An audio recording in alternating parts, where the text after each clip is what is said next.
Hello, सभी को नमस्कार। आइए आज हम पढ़ेंगे विषय विज्ञान सूक्ष्मजीव मित्र और शत्रु, जो कि कक्षा 8 का चैप्टर है कि सूक्ष्मजीव हमारे मित्र हैं या शत्रु हैं। इस चैप्टर में हम सूक्ष्मजीव मित्र और शत्रु इनके बारे में ही हमारा अध्ययन करेंगे कि किस प्रकार से सूक्ष्मजीव हमारे मित्र हो सकते हैं, किस प्रकार से हमारे वो शत्रु हो सकते हैं। तो चलिए बढ़ते हैं। हम कक्षा 8 का पूरा चैप्टर है, एज ए प्रश्नोत्तर के रूप में, क्वेश्चन आंसर की फॉर्म में है, आपको आसानी से समझ में आ जाएगा। सूक्ष्मजीव क्या है? ऐसे जीव जिन्हें केवल सूक्ष्मदर्शी के माध्यम से देखा जा सकता है सूक्ष्मजीव कहलाते हैं। ये सूक्ष्मजीव आकार में इतने छोटे होते हैं कि इन्हें खुली आंखों से नहीं देखा जा सकता। मतलब कि हम सूक्ष्मजीवों को जो है खुली आंखों से नहीं देख सकते, इन्हें किसी अन्य वस्तु की सहायता से देखा जाता है और ये इन्हें केवल सूक्ष्मदर्शी की सहायता से देख सकते हैं, सूक्ष्मजीव कहलाते हैं। चलिए, क्या सूक्ष्मजीवों को नग्न आंखों से देखा जा सकता है? यदि नहीं तो उन्हें कैसे देखा जा सकता है? ये भी सोचने वाली बात है। सूक्ष्मजीव आकार में इतने छोटे होते हैं कि उन्हें नग्न आंखों से नहीं देखा जा सकता। इनमें से कुछ, जैसे कि ब्रेड पर उगने वाला कवक, को आवर्तक कांच से देखा जा सकता है। दूसरों को सूक्ष्मदर्शी की सहायता के बिना नहीं देखा जा सकता। आपने देखा हो कि हमारे ब्रेड जब हम 2 दिन बाहर रख देते हैं, उस पर कुछ फंगस टाइप की सी काली काली सी कवक उग जाती है, उसे हम आँखों से देख सकते हैं। लेकिन कुछ सूक्ष्मजीव या दूसरे सूक्ष्मजीव इतने छोटे होते हैं कि इन्हें नग्न आँखों से हम नहीं देख सकते, केवल सूक्ष्मदर्शी की सहायता से ही देखे जा सकते हैं।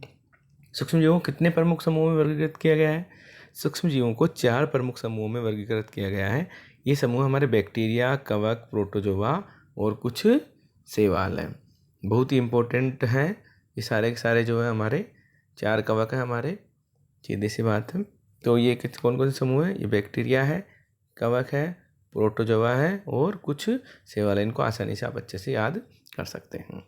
देखिए यहाँ पे जो है प्रोटोजोआ का डायग्राम दिया हुआ है। ये प्रोटोजोआ है हमारे पास, ये कवक है, पेनिसिलियम, ये वायरस है, ये जीवाणु हैं, ये शैवाल है और ये वायरस है, जो कि अलग जो 4 वर्ग है उनसे अलग होता है। क्योंकि वायरस क्या है, ना तो सजीव होता है ना निर्जीव होता है। ये अगर सजीव में जाता है तो सजीव की तरह व्यवहार करता है, और निर्जीव में, और अगर सजीव के संपर्क में नहीं आता है तो ये निर्जीव की तरह पड़ा रहता है। आगे बढ़ते हैं। सूक्ष्मजीव कहाँ रहते हैं? सूक्ष्मजीव हवा, पानी, पौधों और जानवरों के शरीर में पाए जाते हैं। वे सभी प्रकार के वातावरण में रह सकते हैं। बर्फ, ठंडी जलवायु से लेकर झरनों, रेगिस्तान से लेकर दलदली भूमि तक, सब जगह हमारे आसपास भी हवा है, उसमें सूक्ष्मजीव हमें दिखाई तो नहीं दे रहे, लेकिन सूक्ष्मजीव हमारे आसपास के सारे वातावरण में है। कोई सा भी वातावरण हो उसमें सूक्ष्मजीव जो है पाए जाते हैं। मित्रवत सूक्ष्मजीव के क्या उपयोग हैं? चलिए, मित्रवत सूक्ष्मजीव मतलब कुछ सूक्ष्मजीव ऐसे होते हैं जो हमारे मित्र होते हैं, और इनके क्या उपयोग है। सबसे पहले देखते हैं हम, दही और ब्रेड बनाने में उपयोग किया जा सकता है। इनका दही और ब्रेड बनाने में उपयोग किया जा सकता है। जैसे कि दही में कई सूक्ष्मजीव होते हैं, इनमें से लैक्टोबैसिलस नामक जीवाणु दही के निर्माण को बढ़ावा देता है। ये बहुत इंपॉर्टेंट जीवाणु है, ये बार बार पूछा जाता है। बैक्टीरिया और खमीर, जैसा कि आप जानते हैं पनीर और अचार बनाने में शामिल होते हैं। चावल की इडली और डोसा बैटर के किण्वन, फर्मेंटेशन जो होता है, किण्वन जो होता है, उसमें भी ये सूक्ष्मजीव जो है काम आते हैं। सूक्ष्मजीव को व्यावसायिक उपयोग, व्यवसाय मतलब व्यवसाय में हम जो उद्योगों में यूज लेते हैं। खमीर का उपयोग किण्वन की प्रक्रिया द्वारा एल्कोहल बनाई जाती है। वाइन, सिरका की व्यावसायिक उत्पादन के लिए किया जाता है। आगे बात करते हैं हम, और सूक्ष्मजीवों का औषधीय उपयोग। क्या क्या औषधीय उपयोग हो सकता है इनका? एंटीबायोटिक्स के रूप में जो है इनका उपयोग किया जाता है। एंटीबायोटिक्स बैक्टीरिया और कवक से उत्पन्न होते हैं। स्ट्रेप्टोमाइसिन, टेट्रासाइक्लिन और एरिथ्रोमाइसिन, ये कुछ सामान्य ज्ञात एंटीबायोटिक हैं जो कवक और बैक्टीरिया से बने होते हैं। एंटीबायोटिक क्या होते हैं? विशिष्ट सूक्ष्मजीवों को विकसित करके निर्मित किए जाते हैं और विभिन्न प्रकार की बीमारियों को ठीक करने के लिए उपयोग किए जाते हैं। इसके बाद है मिट्टी की उर्वरता बढ़ाना। कुछ बैक्टीरिया मिट्टी को नाइट्रोजन से समृद्ध करने और उसकी उर्वरता बढ़ाने के लिए वातावरण से नाइट्रोजन को स्थिर करने में सक्षम होते हैं। जैसे नाइट्रोसोमोनास हो गया, राइजोबियम हो गया, एजोटोबैक्टर हो गया, ये कुछ जीवाणु होते हैं, सूक्ष्मजीव होते हैं जो कि नाइट्रोजन स्थिरीकरण करते हैं, और इन रोगाणुओं को सामान्यतः जैविक नाइट्रोजन स्थिरीकरण करता कहा जाता है। इसके बाद पर्यावरण की सफाई। आपने देखा होगा सूक्ष्मजीव पौधों और जानवरों के मृत जैविक कचरे को विघटित करके उन्हें सरल पदार्थों में बदल देते हैं। ये पदार्थ फिर से अन्य पौधों और जानवरों द्वारा उपयोग किए जाते हैं। इस प्रकार सूक्ष्मजीवों का उपयोग हानिकारक और बदबूदार पदार्थों को नष्ट करने और इस तरह पर्यावरण को साफ करने के लिए किया जा सकता है। चलो हम आगे बढ़ते हैं।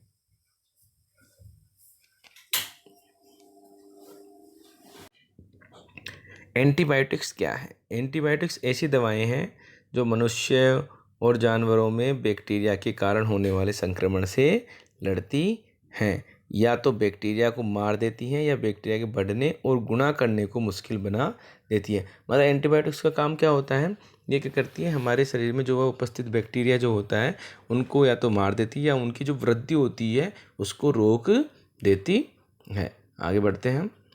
टीकाकरण से आप क्या समझते हैं? टीका कैसे कार्य करता है? कुछ रोगों के नाम बताइए जिनका टीका उपलब्ध है। आपने देखा होगा कि छोटे बच्चों को हम बार बार देखते हैं, सरकार कहती रहती है कि टीकाकरण पूरा होना चाहिए छोटे बच्चों का, एक भी टीका छूटा तो सुरक्षा चक्र टूटा। उसका मतलब क्या है? टीकाकरण होता क्या है? चलिए हम देखते हैं टीकाकरण क्या होता है। किसी बीमारी के विरुद्ध प्रतिरोधात्मक क्षमता मतलब इम्यूनिटी विकसित करने के लिए जो दवा खिलाई या पिलाई जाती है या किसी अन्य रूप में दी जाती है उसे टीका कहते हैं तथा यह क्रिया क्या कहलाती है? टीकाकरण कहलाती है। संक्रमण रोगों की रोकथाम के लिए टीकाकरण सर्वाधिक प्रभावी व सबसे सस्ती विधि मानी जाती है। जितने भी संक्रामक रोग होते हैं उनकी रोकथाम के लिए टीकाकरण सर्वाधिक प्रभावी एवं सबसे सस्ती विधि माना जाता है। एक वैक्सीन में किसी जीव के कुछ कमजोर या निष्क्रिय अंश होते हैं जो बीमारी का कारण बनते हैं।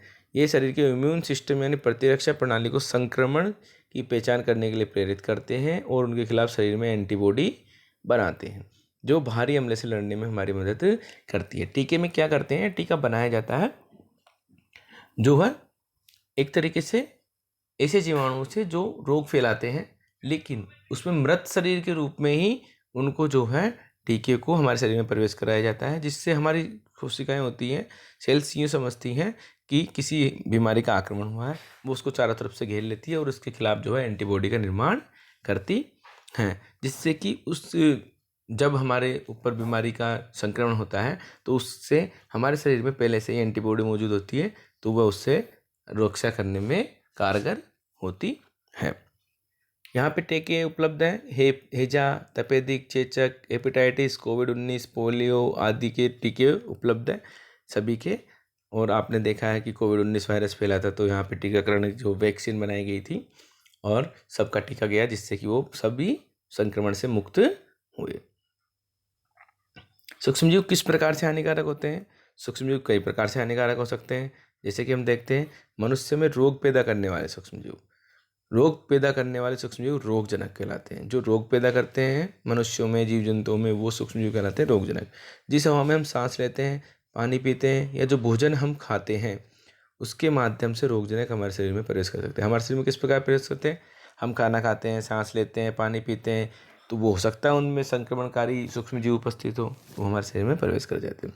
सूक्ष्मजीव रोग जो किसी संक्रमित व्यक्ति से हवा, पानी, भोजन, शारीरिक संपर्क के माध्यम से स्वस्थ व्यक्ति में फैल सकते हैं, संचारी रोग कहलाते हैं। तो ऐसे सूक्ष्मजीवी रोग जो किसी संक्रमित व्यक्ति से हवा, पानी, भोजन या शारीरिक संपर्क के माध्यम से दूसरे व्यक्ति में फैल सकते हैं, संचारी रोग कहला सकते हैं। तो संचारी रोग कौन कौन से हो सकते हैं? हैजा है, सर्दी है, चिकन पॉक्स, तपेदिक आदि होते हैं। कुछ कीड़े और जानवर ऐसे होते हैं जो रोग पैदा करने वाले रोगाणुओं के वाहक के रूप में कार्य करते हैं। हाउस फ्लाई जो हमारी मक्खी है घरेलू, ऐसा वाहक है। वाहक का अन्य उदाहरण मादा एनोफिलीज मच्छर है जो क्या करता है? मलेरिया के परजीवी को ले जाता है। मादा एनोफिलीज मच्छर जब काटता है तो वह प्लाज्मोडियम जो परजीवी होता है उसको हमारे अंदर एंटर कर देता है, उसी से हमें मलेरिया रोग होता है। डेंगू में भी ऐसा ही होता है। डेंगू का जो मच्छर होता है एडिस एजिप्टी, वो भी अन्य सूक्ष्मजीव को हमारे अंदर प्रवेश करवा देता है जिससे हम बीमार होते हैं। हानिकारक सूक्ष्मजीव, जानवरों में रोग पैदा करने वाले सूक्ष्मजीव। कई सूक्ष्मजीव न केवल मनुष्यों में बल्कि अन्य जानवरों में बीमारियों का कारण बनते हैं। उदाहरण के लिए एंथ्रेक्स एक खतरनाक मानव और मवेशी रोग है जो एक जीवाणु के कारण होता है। मवेशियों में खुरपका और मुंहपका रोग भी एक वायरस के कारण होता है। पौधों में भी रोग उत्पन्न किए जा सकते हैं, जानवरों में हो गए, पौधों में हो गए। कई सूक्ष्म गेहूँ, चावल, आलू, गन्ना, संतरा, सेब और अन्य पौधों में भी रोग उत्पन्न करते हैं। रोग फसलों की उपज को कम कर देते हैं। कुछ सामान्य पौधों के रोग हैं: साइट्रस कैंकर, गेहूं का रतुआ, भिंडी का पीला सिरा साइरस, सीट मोजेक। खाद्य विषाक्तता। खाद्य विषाक्तता की हम बात करते हैं। हमारे भोजन में पनपने वाले सूक्ष्मजीव कभी कभी विषाक्त पदार्थ पैदा करते हैं। ये भोजन को जहरीला बना देते हैं या विषैला बनाते हैं। इससे गंभीर बीमारी और यहाँ तक कि मौत भी हो जाती है। इसलिए यह बहुत महत्वपूर्ण है कि हम भोजन को खराब होने से बचाने के लिए उसे संरक्षित करें। तो इस प्रकार से हानिकारक सूक्ष्मजीव हमें रोग पहुँचाते हैं। संचरणीय रोग किसे कहते हैं? कुछ रोगों के उदाहरण दीजिए। संचरणीय रोग ऐसे रोग सूक्ष्मजीवों के द्वारा होते हैं जो एक संक्रमित व्यक्ति से स्वस्थ व्यक्ति में वायु, जल, भोजन अथवा कायिक संपर्क द्वारा फैलते संचरणीय रोग कहलाते हैं। हैजा, सर्दी, जुकाम, चिकनपॉक्स, क्षय रोग आदि संचरणीय रोगों के कुछ उदाहरण हैं। मलेरिया एवं डेंगू के वाहक मच्छरों के नाम बताइए। जैसे कि पीछे भी आया था, मादा एनोफिलीज मच्छर मलेरिया परजीवी प्लाज्मोडियम का वाहक होता है। उसी प्रकार मादा एडीज मच्छर, यहाँ जो है एसीज की जगह एडीज है। एडीज मच्छर है, एडीज मच्छर लिख लीजिएगा इसको। एसीज की जगह एडीज मच्छर डेंगू के रोगाणु का वाहक है। जब भी ये रोगाणु के वाहक मच्छर किसी व्यक्ति को काटते हैं तो संबंधित रोगाणु के स्थानांतरण हो जाने के कारण स्वस्थ व्यक्ति को बीमार कर देता है।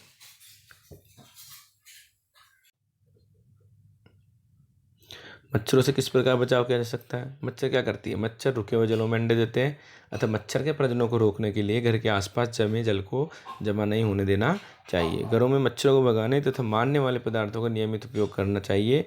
सोते समय हमेशा मच्छरदानी का उपयोग करना चाहिए। इस तरह मच्छर के कारण होने वाली बीमारियों से बचा जा सकता है। मनुष्यों में सूक्ष्मजीव द्वारा होने वाले सामान्य रोगों को तालिका द्वारा बनाकर दिखाइए। कुछ सूक्ष्मजीव हैं जो मनुष्यों में सूक्ष्म जीवों द्वारा होने वाले सामान्य रोग तालिका बनाकर दर्शाते हैं। देखिए यहाँ पे इतने सारे सूक्ष्म जीवों के रोग हैं जो कि तालिका बनाकर दर्शाते हैं। हम 6 रोग जीवाणु द्वारा होता है, वायु के संपर्क से आने से फैलता है, रोगी व्यक्ति तथा एक दूसरे को व्यक्तियों से अलग रखा जाता है। खसरा वायरस से फैलता है, वायु के संपर्क से। चिकन पॉक्स वायरस से फैलता है, सीधे संपर्क में नहीं आना चाहिए। हैजा जीवाणु से फैलता है, जल और भोजन के द्वारा फैलता है। टाइफाइड जीवाणु के द्वारा होता है, जल के द्वारा फैलता है। हेपेटाइटिस ए वायरस है इसका सूक्ष्मजीव और ये जल के द्वारा फैलता है। मलेरिया प्रोटोजोवा इसका सूक्ष्मजीव है और संचरण का तरीका मच्छर है।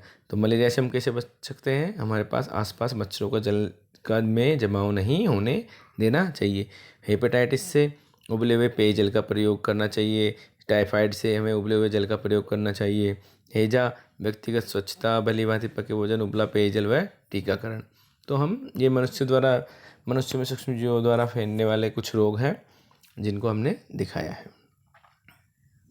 एंथ्रेक्स रोग किस जीवाणु के कारण होता है? एंथ्रेक्स एक भयानक रोग है जो मनुष्य तथा पशु दोनों में होता है। एंथ्रेक्स रोग बेसिलिस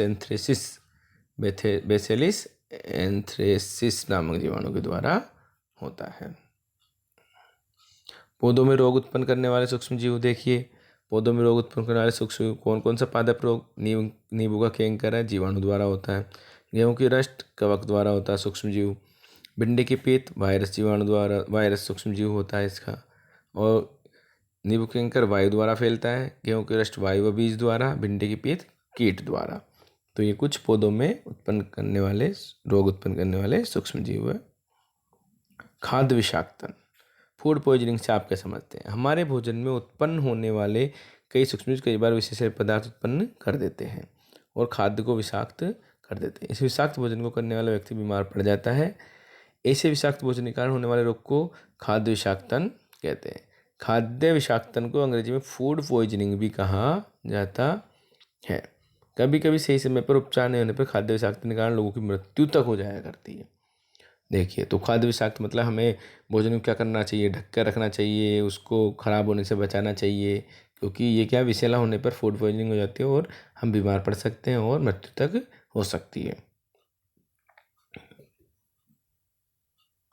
हमारे घरों में भोजन को सूक्ष्म जीवों के हमले से बचाने के लिए उसे संरक्षित करने की कौन कौन सी विधियाँ उपस्थित है? और विस्तार से बताते हैं। चलो, पहली रासायनिक विधि। नमक और खाद्य तेल सामान्य रसायन होते हैं जिनका उपयोग आमतौर पर सूक्ष्मजीवों की वृद्धि को रोकने के लिए किया जाता है, इसलिए इन्हें परिरक्षक कहते हैं। रोगाणु और हमलों को रोकने के लिए आचार में नमक या एसिड परिरक्षक मिलाया जाता है। आपने देखा, आचार में और नमक में जो एसिड आता है, खटास आती है उससे। सामान्य नमक द्वारा बैक्टीरिया की वृद्धि रोकने के लिए मांस और मछली को सामान्य नमक से ढक दिया जाता है। नमकीन का उपयोग आंवला, कच्चे आम, इमली आदि को संरक्षित करने के लिए भी किया जाता है नमक का उपयोग। चीनी द्वारा आपको जो जैम, जेली, स्क्वैश होते हैं उन्हें चीनी द्वारा संरक्षित किया जाता है। चीनी क्या करती है? नमी की मात्रा को कम करती है, जो भोजन को खराब करने वाले बैक्टीरिया के विकास को रोकती है। आगे बढ़ते हैं। तेल और सिरके द्वारा संरक्षण होता है। तेल और सिरके का उपयोग अचार को खराब होने से बचाता है, क्योंकि बैक्टीरिया इसे वातावरण में नहीं रह सकते।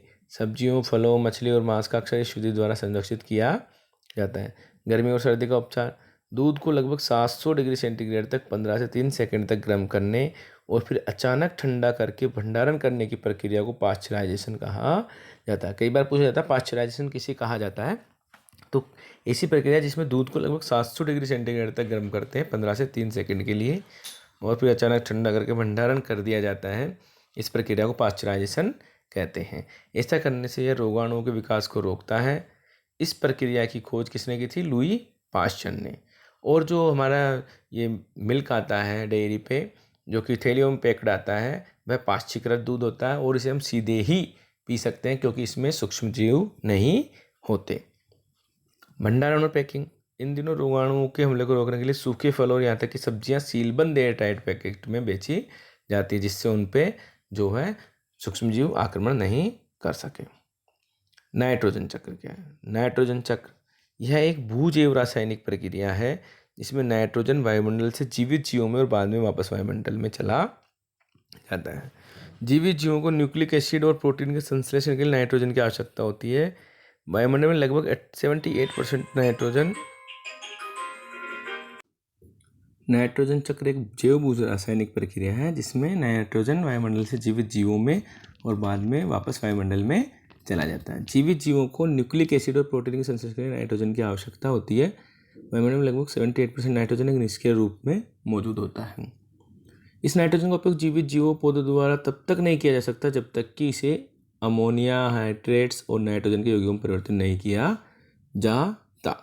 वायुमंडलीय नाइट्रोजन का नाइट्रोजन के यौगिकों विशेषतः अमोनिया में परिवर्तन नाइट्रोजन स्थिरीकरण कहलाता है, जो कि सूक्ष्म जीवों द्वारा किया जाता। इस चक्र में कई चरण होते हैं, जैसे नाइट्रोजन स्थिरीकरण, आत्मसात करना, अमोनीकरण, नाइट्रीकरण, विनाइट्रीकरण, नाइट्रोजन स्थिरीकरण। ये तो गलत है, इसको आप नहीं देखें। नाइट्रीकरण, अमोनीकरण, नाइट्रीकरण और विनाइट्रीकरण, यह चक्र समुद्री और स्थल पारिस्थितिकी तंत्र दोनों में मौजूद होता है। और जो नाइट्रोजन स्थिरीकरण किया जाता है, कुछ विशेष सूक्ष्मजीव होते हैं उनके द्वारा ही जो है नाइट्रोजन स्थिरीकरण किया जाता है। मतलब नाइट्रोजन को नाइट्रोजन के यौगिकों में, मतलब अमोनिया, नाइट्रेट, नाइट्राइट्स आदि में चेंज किया जाता है। नाइट्रोजन चक्र का आप चित्र देख सकते हैं। यहाँ पे पूरा नाइट्रोजन चक्र का डायग्राम दिया हुआ है। जैसे क्या होता है, वायुमंडलीय नाइट्रोजन है। वायुमंडलीय नाइट्रोजन तड़ित द्वारा नाइट्रोजन स्थिरीकरण होता है, बिजली चमकती है उसके द्वारा नाइट्रोजन स्थिरीकरण होता है। वायुमंडलीय नाइट्रोजन का जीवाणु एवं हरे शैवाल द्वारा स्थिरीकरण। फिर क्या होता है, जीवाणु द्वारा स्थिर नाइट्रोजन को नाइट्रोजन यौगिकों में परिवर्तित किया जाता है। मिट्टी में उपस्थित नाइट्रोजन के यौगिक, उनको क्या होता है, पौधों द्वारा अवशोषण कर लिया जाता है। पौधों द्वारा अवशोषण करने के बाद जंतु द्वारा पौधों को खाया जाता है। उत्सर्जन एवं जीवों की मृत्यु द्वारा उत्पन्न नाइट्रोजन अपशिष्ट फिर मिट्टी में मिल जाता है। फिर मिट्टी में उपस्थित नाइट्रोजन को जीवाणु द्वारा नाइट्रोजन का गैसीय नाइट्रोजन में परिवर्तन किया जाता है। गैसीय नाइट्रोजन वायुमंडलीय नाइट्रोजन के रूप में रहती है और फिर वापस उसको जो है जीवाणु द्वारा स्थिरीकरण करके जो नाइट्रोजन के यौगिकों में परिवर्तित कर दिया जाता है। तो ये नाइट्रोजन चक्र का चित्र था। सारे क्वेश्चन इंपॉर्टेंट है, इसमें पूरा चैप्टर आ चुका है बच्चों। तो आपको बहुत बहुत धन्यवाद ये जो है चैनल देखने के लिए। Thanks for watching. आपको पसंद आए तो आप हमारा चैनल लाइक एंड सब्सक्राइब कर सकते हैं। Thank you.